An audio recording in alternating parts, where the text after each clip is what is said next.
Hello dear once, હું શૈલેષ ઢોલા તમારા બધા જ લોકોનું તપોવન સાયન્સ એકેડમીની ઓનલાઈન લેક્ચર સિરીઝમાં ફિઝિક્સ બોર્ડના ચેપ્ટર નંબર 1ના લેક્ચર નંબર 5માં ફરીથી એક વખત સ્વાગત કરું છું.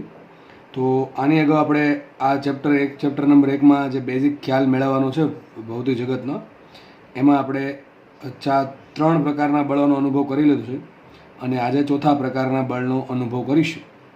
તો એ બળનું નામ છે વીક ન્યુક્લિયસ બળ. તમને ખબર છે કે કુદરતમાં કુલ 4 મૂળભૂત બળો મળી આવે છે. એક ગ્રેવિટેશનલ ફોર્સ, એક વિદ્યુત ચુંબકીય બળ, એક સ્ટ્રોંગ ન્યુક્લિયસ બળ અને છેલ્લે છે વીક ન્યુક્લિયસ બળ. આ 2 શબ્દ આવે છે, એક તો વીક એટલે નબળું અને બીજું એટલે ન્યુક્લિયસ. વીક નબળું એવું નથી કે આ સૌથી નબળું છે, બરાબર છે. આ વીક શબ્દથી પેલું થવું નહીં, બરાબર કે ભાઈ વીક છે એટલે સૌથી નબળું હશે એવું માનવું નહીં. તો આ વીક શબ્દ જે છે એ લગાડ્યું છે સ્ટ્રોંગના આધારે કે ભાઈ સ્ટ્રોંગ ન્યુક્લિયસ બળ છે એના કરતાં વીક છે, એ કમ્પેરિઝનમાં લગાવેલું છે. તો વીક ન્યુક્લિયસ બળ અને બીજો શબ્દ આવે છે ન્યુક્લિયસ. તો આ બળને ન્યુક્લિયસ સાથે કંઈક લેવા દેવા છે. તો એઝ યુઝ્યુઅલ આપણે કંઈક પ્રશ્ન પૂછશું અને પ્રશ્નનો આન્સર મેળવીશું, એટલે આપણે જે સવાલનો જવાબ લખવાનો છે એના માટે આપણને જરૂરી મુદ્દા મળી રહે. તો પહેલાં કીધું, આમાં આ જે વીક ન્યુક્લિયસ બળ છે એમાં તમારે ચોપડીમાં કંઈક 4-5 મુદ્દા જ આપેલા છે, તમારે એક્ઝામમાં ખાલી એટલા જ લખવાના છે. પણ હું તમને થોડીક એક્સ્ટ્રા માહિતી આપીશ, જેટલી સમજ પડે એટલી સમજવી, બાકી ખાલી ધ્યાનથી જોવું અને જસ્ટ સાંભળવું, બરાબર છે. જે તમને માહિતી આપી છે એ તમારે ધોરણ 12માં આવવાની છે, બરાબર છે, ન્યુક્લિયસવાળા ચેપ્ટરમાં. તો જસ્ટ ખાલી ઉપર છેલ્લો ખ્યાલ આપી દઈશ આજે. તો જેટલું સમજી શકો એટલું સમજો, બાકી જે છેલ્લે મુદ્દા નોટ ડાઉન કરાવું છું એ તમારે યાદ રાખીને તમારી એક્ઝામમાં જો પૂછાય તો લખવાના છે. ચલો, તો પહેલાં આપણે પ્રશ્ન એઝ યુઝ્યુઅલ પૂછે. ચલો, ફર્સ્ટ ક્વેશ્ચન એ છે કે આ બળ ક્યારે લાગે, અથવા એમ કહી શકાય શેના માટે જવાબદાર છે, એમ કહી શકાય. હવે એકદમ નવા શબ્દો તમને જાણવા મળશે. તો ચલો પહેલાં લખું છું કે ન્યુક્લિયસમાંથી બીટા કણના ઉત્સર્જન દરમિયાન લાગે અથવા બીટા કણના ઉત્સર્જન માટે જવાબદાર બળ ગણી શકાય તમારે, બરાબર છે. તો પહેલા પ્રશ્ન આપણે આન્સર એ મળે કે બળ ક્યારે લાગશે. તો ન્યુક્લિયસ તો ખબર જ છે આપણે કે જેમાં પ્રોટોન અને ન્યુટ્રોન હોય, એમાંથી જ્યારે બીટા કણનું ઉત્સર્જન થાય, ન્યુક્લિયસમાંથી જ્યારે બીટા કણનું ઉત્સર્જન થાય ત્યારે લાગે, અથવા બીટા કણના ઉત્સર્જન માટે જે જવાબદાર બળ છે કયું છે? વીક ન્યુક્લિયસ બળ.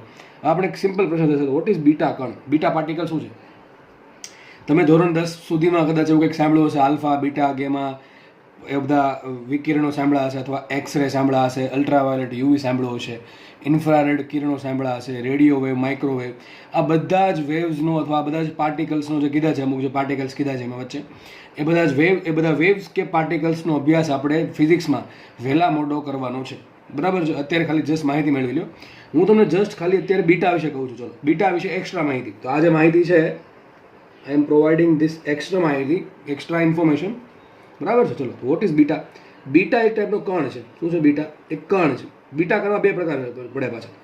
બીટા કણમાં 2 પ્રકાર પડે. કયા? એક આવશે બીટા પ્લસ અને એક આવશે બીટા માઇનસ. એક કયો આવશે? બીટા પ્લસ આવશે, એક આવશે બીટા માઇનસ. બીટા પ્લસને કહેવાય આપણે સાદી ભાષામાં પોઝિટ્રોન. શું કહેવાય? પોઝિટ્રોન. જો પ્રોટોન નથી, શું છે? પોઝિટ્રોન છે. અને બીટા માઇનસને કહેવાય ઇલેક્ટ્રોન. પરંતુ જ્યારે ન્યુક્લિયસમાંથી બીટા પ્લસનું ઉત્સર્જન થાય તો એક કણ ફ્રીમાં મળશે, જેને કહેવાય ન્યુટ્રિનો. શું છે? ન્યુટ્રિનો. અને અહીંયા મળશે એન્ટી ન્યુટ્રિનો. શું મળશે? Anti neutrino. મોસ્ટલી લોકો 2 શબ્દ જોડે છે ને કમ્પેર કરવામાં ભૂલ પડે. એક તો પોઝિટ્રોન ને પ્રોટોન જોડે અને ન્યુટ્રિનો ને ન્યુટ્રોન આવે. ભાઈ 4 વસ્તુ અલગ છે. પોઝિટ્રોન એ અલગ, પ્રોટોન એ અલગ, ન્યુટ્રિનો પણ અલગ અને ન્યુટ્રોન પણ અલગ. પણ આ એક વાત તો બાકી છે, બીટા પ્લસ છે એમાં આ જે ઉત્પન્ન થશે શું થશે? એને પોઝિટ્રોન, એની સંજ્ઞા છે E પ્લસ. શું છે? E plus.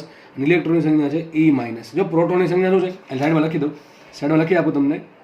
પ્રોટોનને આપણે દર્શાવીએ P પ્લસ વડે. પ્રોટોનનું દળ હોય MP, પ્રોટોનનો ચાર્જ હોય પ્લસ E, વિદ્યુત ભાર કેટલો હોય પ્રોટોનનો? પ્લસ E હોય, બરાબર છે. ચલો લખીએ ઇલેક્ટ્રોન. તો ઇલેક્ટ્રોનની સંજ્ઞા છે E માઇનસ, અથવા શું કહેવાય એને? બીટા માઇનસ કણ. પણ આ બીજા ઇલેક્ટ્રોન છે, તમને કહું છું, તમે જે ઇલેક્ટ્રોન સમજો છો એ અને આ જે ઇલેક્ટ્રોન છે એમાં થોડોક ફરક છે. હું કહું છું એનું, આ જે ઇલેક્ટ્રોન છે, કોઈ પણ ઇલેક્ટ્રોનનું દળ Me છે અને ઇલેક્ટ્રોનનો ચાર્જ -E છે. પછી વાત કરીએ પોઝિટ્રોનની. ચલો, પોઝિટ્રોન શું છે? પોઝિટ્રોન, તો પોઝિટ્રોનને ઇલેક્ટ્રોનનો પ્રતિકણ કહેવાય. કેમ પ્રતિકણ? કેમ કે ઇલેક્ટ્રોનનું દળ જેટલું છે એટલું જ દળ લગભગ પોઝિટ્રોનનું છે. જો પ્રોટોનનું દળ Np છે, જ્યારે પોઝિટ્રોનનું દળ ઇલેક્ટ્રોનના દળ જેટલું કેટલું છે? Me છે. પોઝિટ્રોનનું સંજ્ઞા છે +E, પોઝિટ્રોનનો ચાર્જ +E છે. જો આ E+ કહેવાય. શું કહેવાય? સંજ્ઞા E+ છે અને E- સંજ્ઞા કહેવાય, અથવા આને કહેવાય β+.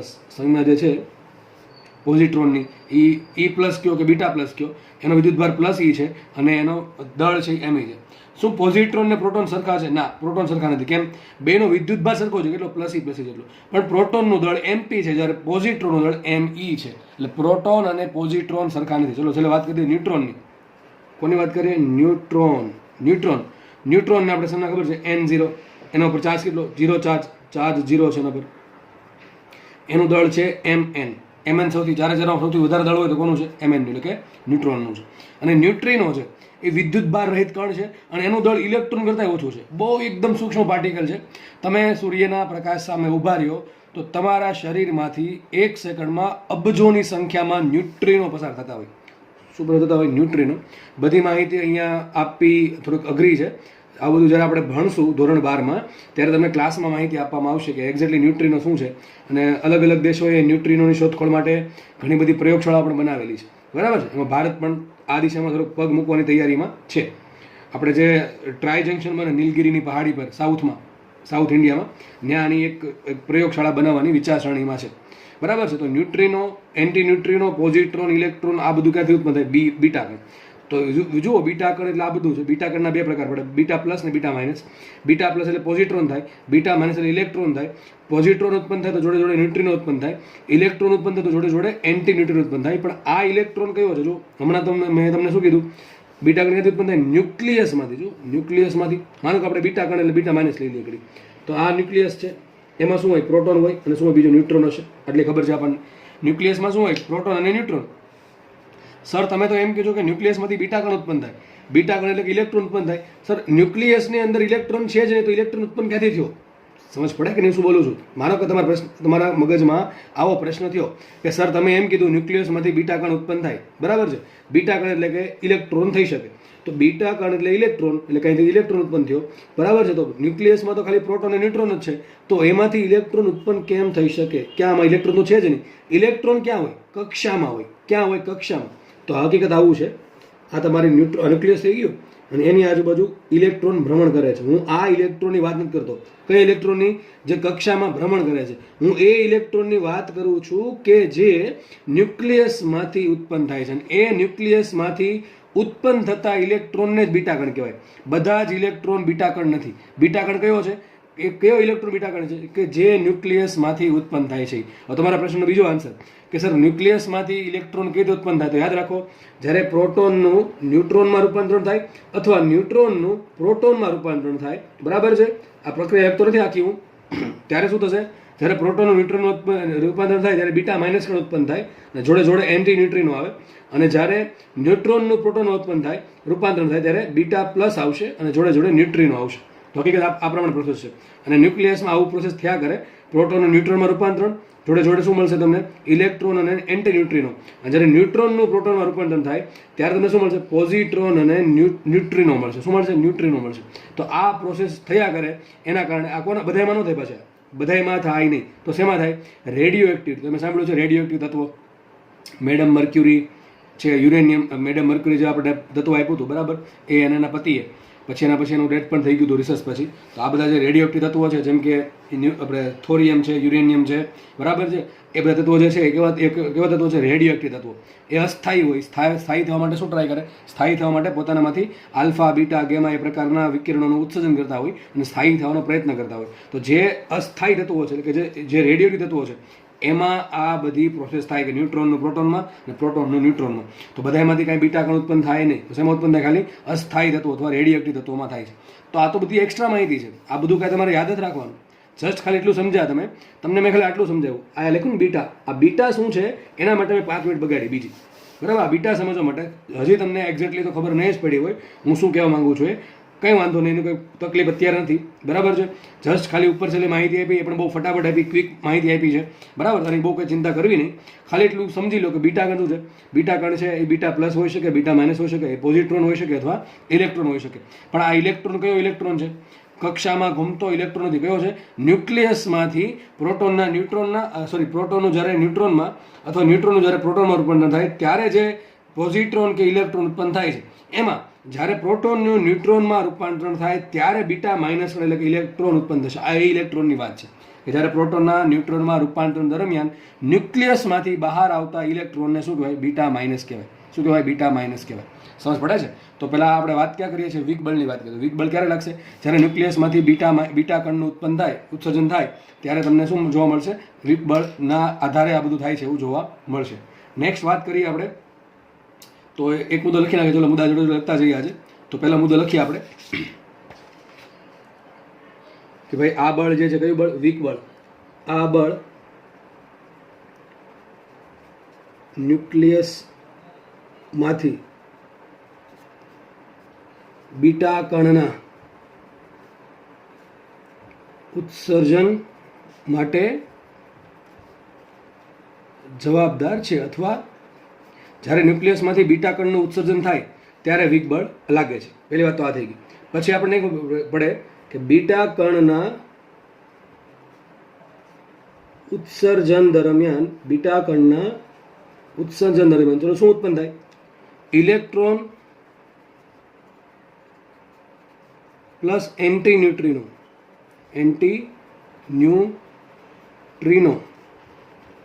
અથવા ચલો શું ઉત્પન્ન થશે?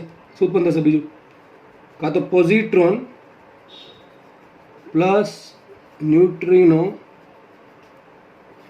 ઉત્પન્ન થાય છે. સમજ પડે છે? ઇલેક્ટ્રોન જોડે શું ઉત્પન્ન થાય? Anti neutrino. આવું કેમ થાય? ધોરણ 12માં જાણવા મળશે. અને પોઝિટ્રોન ઉત્પન્ન થાય. આ શું ઉત્પન્ન થયું? Beta plus. આ થયો બીટા પ્લસ ને આ થઈ ગયો બીટા માઇનસ. તો જ્યારે બીટા માઇનસ ઉત્પન્ન થાય એટલે ઇલેક્ટ્રોન ઉત્પન્ન થાય તો જોડે એન્ટી ન્યુટ્રિનો ઉત્પન્ન થાય. અને જ્યારે પોઝિટ્રોન એટલે કે બીટા પ્લસ ઉત્પન્ન થાય ત્યારે ન્યુટ્રિનો ઉત્પન્ન થાય છે. હજી કહું છું કે તમને કદાચ એમાં એવું બને કે કંઈ ખબર ના પડે, કોઈ તકલીફ નથી, કારણ કે હું તમને બસ 5% માહિતી નથી આપતો અત્યારે, કારણ કે એ સમય નથી બરોબર. આપણે હજી જસ્ટ સ્ટાર્ટ કર્યું છે એટલા માટે આ બધી માહિતી આપવી જરૂરી નથી. જસ્ટ તમને ખાલી ઇન્ફોર્મેશન માટે માહિતી આપેલી છે. આગળ વધીએ. થોડુંક તમને આઈડિયા આવે કે એકચ્યુઅલી બીટા શું છે, એટલા માટે આ બધું પાછળ જે કીધું છે કથા એટલા માટે કરી છે. આગળ લખીએ. ન્યુટ્રિનો અથવા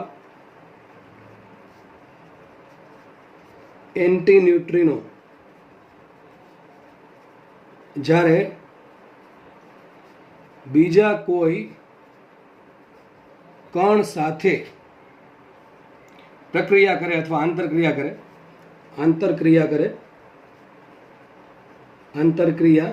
કરે ત્યારે આ બળ ઉત્પન્ન થાય છે અથવા ઉદ્ભવે છે. બસ આટલા મુદ્દા તમારે યાદ રાખવાના છે, બરાબર? 3 મુદ્દા.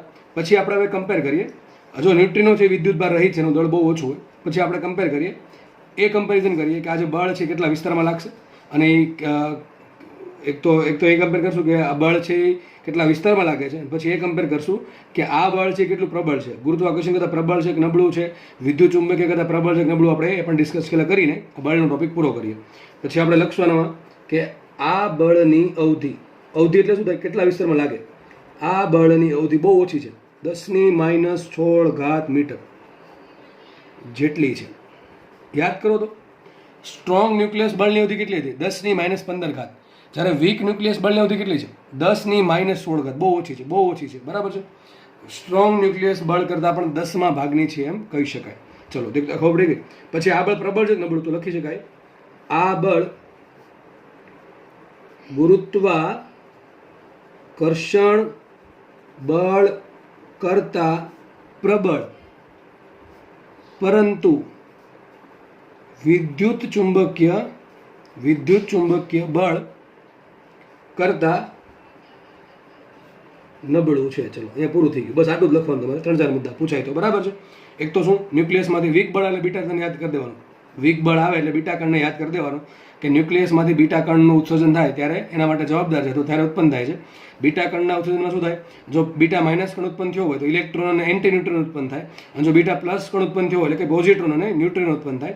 આ જે ન્યુટ્રિનો અથવા એન્ટી ન્યુટ્રિનો છે એ ઉત્પન્ન થઈને જ્યારે બીજા કોઈ કણ સાથે પ્રતિક્રિયા કરે ત્યારે શું ઉત્પન્ન થાય? આ બળની પાછું ઉત્પન્ન થાય છે. આ જે બળ છે એની અવધિ બહુ ઓછી છે, કેટલી છે? 10⁻16 મીટર જેટલી. અને આ જે બળ છે ગુરુત્વાકર્ષણ બળ કરતાં પ્રબળ છે, પરંતુ વિદ્યુત ચુંબકીય બળ કરતાં નબળું છે. હવે આપણે એક કામ કરીએ, આપણે કુલ 4 બળનો અભ્યાસ કરી લીધો. ગુરુત્વાકર્ષણ બળ કેવું બળ છે? આમ કહી શકાય આ બળ કેવું છે? આ જે વીક ન્યુક્લિયસ બળ, લઘુ અંતરીય બળ. કેવું બળ છે? લઘુ અંતરીય બળ. કારણ કે અંતર જો આટલું હોય તો જ લાગશે, આનાથી ઓછું હોય તો લાગે, આનાથી વધારે હોય તો લાગે નહીં. એમ બે અંતર બહુ ઓછું છે એટલે કેવું બળ કહેવાય? લઘુ અંતરીય બળ કહેવાય. તો આપણે 4 બળ જોયા: ગુરુત્વાકર્ષણ બળ, વિદ્યુત ચુંબકીય બળ, સ્ટ્રોંગ ન્યુક્લિયસ બળ અને વીક ન્યુક્લિયસ બળ. ચલો 4 સૌથી વધારે પ્રબળ કોણ? 4 સૌથી વધુ પ્રબળ કોણ? એના માટે લખી દઉં. આ પ્રશ્ન પૂછાય તમારે MCQમાં. તો સ્ટ્રોંગ ન્યુક્લિયસ બળ સૌથી વધારે પ્રબળ. એની પછી વારો આવે વિદ્યુત ચુંબકીય બળનો. કોનો વારો આવશે? વિદ્યુત ચુંબકીય બળનો. એની પછી થોડુંક નબળું આવશે કયું? વીક બળ. વીક બળ. અને સૌથી નબળું છે કયું? ગુરુત્વાકર્ષણ બળ. સૌથી નબળું કયું છે? ગુરુત્વાકર્ષણ બળ. એક કમ્પેરિઝન આપી દો. જો ગુરુત્વાકર્ષણ બળ 1 ન્યૂટન હોય તો વીક બળ 10⁻25 ન્યૂટન હોય. કેટલું હોય? 10⁻25 ન્યૂટન. અને વિદ્યુત ચુંબકીય બળ હશે 10⁻36 ન્યૂટન. અને સ્ટ્રોંગ ન્યુક્લિયસ બળ હશે લગભગ 10⁻18 ન્યૂટનના સમપ્રમાણમાં. આ આંકડા એક્ઝેક્ટ નથી, બરાબર. આમાં થોડુંક વેરિએશન આવી શકે અલગ અલગ પદાર્થો માટે. તો ગુરુત્વાકર્ષણ બળ જો 1 ન્યૂટન લાગતું હોય, લગભગ કમ્પેર કરી શકો કે ગુરુત્વાકર્ષણ બળ જો 1 ન્યૂટન લાગે છે બે પદાર્થો વચ્ચે, તો વીક બળ લાગશે 10⁻25 ન્યૂટન. અને ટૂંકમાં આટલું વધારે હોય વીક બળ આના કરતાં. અને વિદ્યુત ચુંબકીય બળ 10⁻36 આના કરતાં આટલું હશે. અને સ્ટ્રોંગ ન્યુક્લિયસ બળ હશે 10⁻18. તો એમ કહી શકાય કે સ્ટ્રોંગ ન્યુક્લિયસ બળ છે એ વિદ્યુત ચુંબકીય બળ કરતાં 100 ગણું પ્રબળ છે, બરાબર છે. વિદ્યુત ચુંબકીય બળ છે એ વીક બળ કરતાં 10⁻11. આપીને બાદબાકી કરો, કેટલું પ્રબળ છે? 10⁻11 પ્રબળ. અને વીક બળ છે એ વિદ્યુત ચુંબકીય બળ કરતાં 10⁻25 ગણું વધારે પ્રબળ છે. સ્ટ્રોંગ ન્યુક્લિયસ બળ છે એ ગુરુત્વાકર્ષણ બળ કરતાં 10⁻18 જેટલું પ્રબળ છે. સમજાય છે કે નહીં? એ પ્રમાણે વિદ્યુત ચુંબકીય બળ છે એ ગુરુત્વાકર્ષણ બળ કરતાં 10⁻36 જેટલું પ્રબળ છે. અને સ્ટ્રોંગ ન્યુક્લિયસ બળ છે એ વીક ન્યુક્લિયસ બળ કરતાં 10⁻13 ગણું જેટલું પ્રબળ છે. કેટલું પ્રબળ છે? 10⁻13 ગણું પ્રબળ છે. તો અહીંયા રાખીએ આપણે, બરાબર. પછી જોડે જોડે એ પણ લખી દઉં ચલો કે ગુરુત્વાકર્ષણ બળ છે કેવું બળ છે? ગુરુ અંતરીય. કેવું બળ છે? આ બળ ગુરુ અંતરીય છે. કોના વચ્ચે લાગે? કોઈ પણ પદાર્થ વચ્ચે. દુનિયાનો અથવા કુદરતનો એવો કોઈ પણ પદાર્થ કે જેની પાસે દળ છે, ટૂંકમાં બધા પદાર્થ આવી ગયા. એટલા માટે આ સાર્વત્રિક બળ કહેવાય. કેવું બળ કહેવાય? સાર્વત્રિક. પણ સૌથી ઓછું છે. અને સારું છે, બહુ ઓછું છે. બહુ વધારે હોત તો બહુ તકલીફ થાય, બરાબર છે. વીક બળ. વીક બળ કેવું ખબર છે? કેવું છે? લઘુ અંતરીય. ન્યુક્લિયસના જે પણ બળ આવે એ લઘુ અંતરીય છે. એટલે વીક ન્યુક્લિયસ બળ પણ કેવું છે? એ વીક ન્યુક્લિયસ બળ આવશે, એ પણ કેવું છે? લઘુ અંતરીય છે. વિદ્યુત ચુંબકીય બળ આપણે ખબર છે કેવું છે? ગુરુ અંતરીય. કેવું છે? ગુરુ અંતરીય. ઓછા અંતરે લાગે અને વધારે અંતર માટે પણ લાગે. અને લાસ્ટમાં છે સ્ટ્રોંગ ન્યુક્લિયસ બળ. કેવું છે? લઘુ અંતરીય. પણ સૌથી પ્રબળ છે. તો તમને ખબર હોવી જોઈએ બળ કેવા છે, કેટલું પ્રબળ છે, કોણ નિર્બળ છે, કોની વચ્ચે લાગે છે, બરાબર છે. એની અવધિ શું છે બળ લાગવાની? તો આની અવધિ કેટલી? 10⁻16. આની અવધિ કેટલી? 10⁻15. આની અવધિ કેટલી? અવધિ જ નહીં, ગુરુ અંતરીય છે. આની અવધિ કેટલી? આની પણ કઈ અવધિ નથી. અવધિ એટલે શું થાય? બે પદાર્થોને કેટલા દૂર મૂકું, વધુમાં વધુ કેટલા દૂર મૂકી શકું એનું જે બળ લાગે, બરાબર, એને કહેવાય અવધિ. એનાથી વધારે દૂર મૂકશો તો બળ લાગશે નહીં. તો અહીંયા રાખીએ આપણે. અને જોડે જોડે તમારે આ જે 4 બળ છે એ પણ પૂરા થાય છે. લાસ્ટ તમને લેક્ચર જે કાલે મળશે, બરાબર, એમાં નાનકડો ટોપિક બાકી છે, સંરક્ષણના નિયમો. જો કે આપણે જસ્ટ ખાલી એની વાત જ કરી દઈશું, કારણ કે આપણે અલગ અલગ ચેપ્ટરમાં એના વિશે ડિટેલમાં અભ્યાસ કરવાનો છે. તો લાસ્ટ લેક્ચર ભણ્યા પછી આપણે જોડે જોડે સેકન્ડ ચેપ્ટર માપન અને એકમ, અથવા એકમ અને માપન અથવા ત્રુટિવાળો ચેપ્ટર આપણે ચેપ્ટર નંબર 2 સ્ટાર્ટ કરી દઈશું. તો જેટલા બી ઘણા લોકોના ડાઉટ હોય છે કે સર લખવાનું કેટલું, જે પણ થિયરી તમને મેઇન પેજ પર લખાવું છું એ થિયરી તમારા બુકમાં લખવાની છે અને વાંચવાની છે, બરાબર છે. તો તમારા ડાઉટ બધા ક્લિયર થઈ ગયા હશે. અને છતાં પણ તમને કોઈ વચ્ચે કંઈ પ્રશ્ન ઉદ્ભવે તો હું કહું છું એ પ્રમાણે સાઈડમાં કંઈક નોટ ડાઉન કરી લેવો. જ્યારે સમય મળશે ત્યારે આપણે એનો અભ્યાસ કરીશું, બરાબર. તો અહીંયા રાખીએ. લેક્ચર જોવા બદલ હું શૈલેષ ઢોલા તમારા બધાનો ફરી વખત આભાર માનું છું. જય હિન્દ.